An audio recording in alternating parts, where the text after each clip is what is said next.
হে আসসালামু আলাইকুম guys, welcome to my daily blogs. তো তোমরা সবাই কেমন আছো? আশা করি ভালো আছো, আমিও ভালো আছি।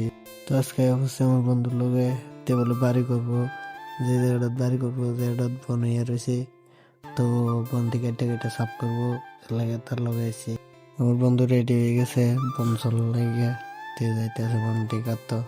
তো আমি একটু বাজারে গেছিলাম টিফিন কাটতে, টিফিন করে এদিকে তে বন কাটা শুরু করে দিছি।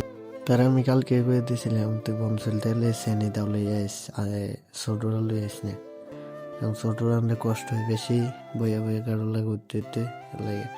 ঠিকই করছে, ছোটরে আনছে চেনি দাও আনছে না, ওরকম কষ্ট হইতেছে।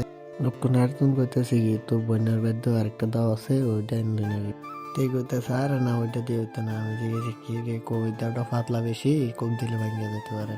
আমি কিছু আচ্ছা ঠিক আছে, তাহলে এটা দিয়ে খাওয়ার কষ্ট মষ্ট করে কি আর করবি, দাদা চিনি দাও টুয়ালি ফাইলি নেই কোন এটা দিয়ে করে আলা কষ্ট মষ্ট করে।